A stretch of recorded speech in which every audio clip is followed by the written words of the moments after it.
He said, I don't speak English, Gail. I'm seeing it ends with us. It's unfortunate that things get taken away from what the ethos of that thing is, and it gets convoluted, and I just want to remind people of why that thing exists in the first place. The It Ends With Us controversy has taken on a life of its own, turning what should have been a typical book-to-film adaptation into one of Hollywood's messiest feuds. Blake Lively and Justin Baldoni's falling out has spiraled into an all-out media spectacle, and at this point, every move they make is under a microscope. But they aren't the only ones caught in the storm.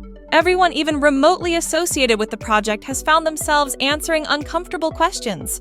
One of those people is Brandon Sklenar, who plays Atlas in the film, the childhood love interest of Blake's character, Lily. While promoting his other work, 1923, he was asked the inevitable question: where does he stand on the Blake versus Justin situation? And let's just say, his response was about as non-committal as it gets. Instead of taking a clear stance, he carefully avoided addressing the controversy directly. He turned to discussing the film's core message, emphasizing that the story itself was what really mattered. This response didn't go unnoticed. When someone dodges a question that purposely, it usually means they're making a conscious effort to avoid saying something that could come back to haunt them. In other words, he wasn't about to throw his weight behind either side, at least not openly. Brandon then shifted the conversation toward what It Ends With Us meant to him personally. He explained that he had someone close to him who had experienced struggles similar to Lily's, and being part of this project gave him a deeper understanding of those challenges. He spoke about how this film had empowered that person to make changes in their own life, which is why he wanted people to remember the real reason they made the movie. Sound familiar? It should, because that's exactly what Justin Baldoni has been saying since day one. From the moment he secured the rights to It Ends With Us, he positioned the project as something deeply personal, an opportunity to tell a story about survival, healing, and resilience. But when the scandal first exploded, Brandon, along with most of the cast, seemed to conveniently overlook that. Instead, they aligned themselves with Blake, even going so far as to make a public show of support at the film's premiere by wearing floral prints, a not-so-subtle gesture meant to symbolize solidarity with her. Meanwhile, Justin refused to play along. He didn't change his stance, didn't tremble, and certainly didn't seek the industry's approval. Even when nearly the entire cast unfollowed him on social media, he remained committed to his original message. Now, months later, Brandon is echoing Justin's words. Only this time, the sentiment seems to be gaining traction in a way it didn't before. At one point in the interview, when pressed further on whether he sided with Blake or Justin, Brandon initially tried to dodge the question with a joke. But when he couldn't avoid it any longer, he gave a carefully worded response that made it clear he wasn't picking sides. At least, not directly. Instead, he framed his position as being in support of the movie itself, rather than any individual person. And that was the moment people realized the cast had officially switched sides. They're not outright saying they support Justin, but they are making it clear they're distancing themselves from Blake. And let's be honest for a moment, that's what they should have done from the start. But since people love receipts, let's rewind to see just how much has changed. Back in December 2024, Brandon wasn't just in Blake's corner. He was practically leading the charge. He was out there reposting her legal complaint against Justin with a big sentimental heart emoji, telling everyone that Blake's word was gospel. He wanted people to believe her, no questions asked. But fast forward a few months, and suddenly, crickets. The heart emojis are gone, the fiery declarations of support have vanished, and Brandon is doing the Hollywood shuffle, carefully sidestepping any mention of the drama. And yes, people are noticing.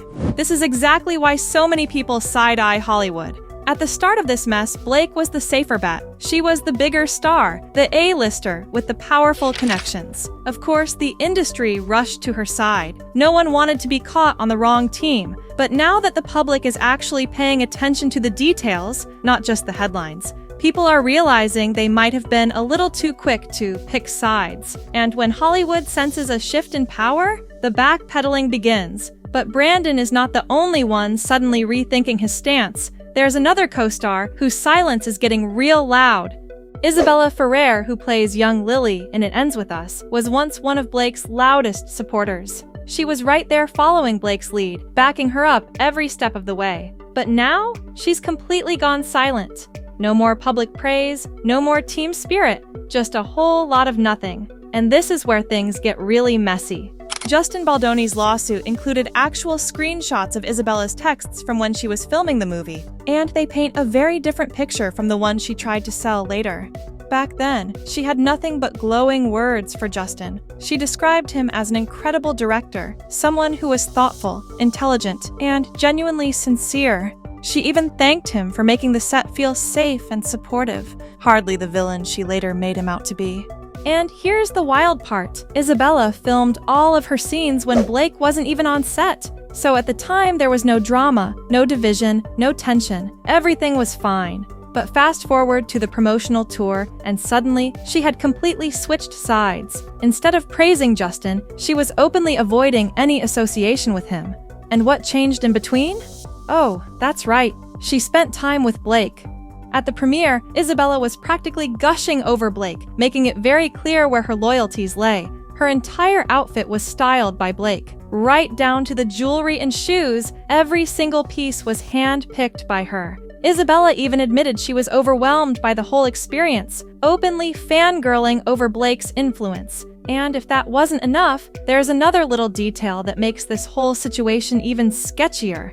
Isabella once claimed that Taylor Swift personally pulled strings to help her land the role, something that, as it turns out, wasn't true. So, it's safe to say she owed Blake in more ways than one, and Blake knew exactly how to use that to her advantage. When this scandal was at its top, Blake wasn't just feuding with Justin, she was building an army. She pulled everyone she could into her corner, making sure the industry knew exactly whose side they should be on. Even Justin for a while played along and kept things civil. Because to be honest, taking on Blake also meant taking on Taylor Swift and Ryan Reynolds and those two. We know they practically run Hollywood. Getting on their bad side isn't just risky, it's career suicide. That's exactly why so many people initially backed Blake. It wasn't about who was right or wrong, it was about self-preservation. The safest move was to side with the bigger star, and at the time, that was Blake. But now, Justin isn't just defending himself, he's coming with receipts. The moment he started hitting back with actual evidence, the energy shifted. Suddenly, people weren't so eager to stand by Blake anymore. The quiet unfollowing, the lack of public support, the noticeable absence of her so-called allies, it all points to the same thing. Even Leslie Sloan, Blake's own publicist, seems to be looking for an exit. And when your publicist starts distancing themselves, that's when you really know things are falling apart. Leslie Sloan has spent years making sure Hollywood's biggest stars stay out of trouble. But now, she's the one caught in the mess. Justin's lawsuit calls her out directly, naming her as a key player in the entire scandal. According to Justin, Sloan was the one pulling strings behind the scenes, making sure Blake's side of the story was the only one people heard. Leaked emails and messages showed just how far she went to protect Blake, even if it meant dragging Justin's name through the mud. And now, she's trying to back out. The second Justin's lawsuit started gaining traction, Sloan started scrambling to get her name removed. But that's not how this works. She helped set this whole thing in motion and now she's stuck in it. Blake and Ryan are now scrambling to get Justin's lawsuit thrown out. Their legal team has already filed a motion to dismiss his $400 million defamation case, hoping to escape before things get even uglier. But it's way too late for that. Legal experts are already clowning Blake's weak legal strategies, especially after she literally suggested that she might refuse to sit for a deposition if Justin's attorney, Brian Friedman, is involved. Girl, that's not how this works. The reality is, Blake overplayed her hand. She thought her Hollywood status would protect her, but now even her allies are getting real quiet. Colleen Hoover, the author of It Ends With Us, is long gone. Isabella and Brandon are jumping ship, and even Leslie Sloan, the woman who specializes in covering up celebrity messes, is trying to escape. This is only the beginning of Blake's downfall. And at this point, Hollywood is watching to see who's next to flip. So make sure you stay tuned to our channel to see where this story leads next. Thanks for watching.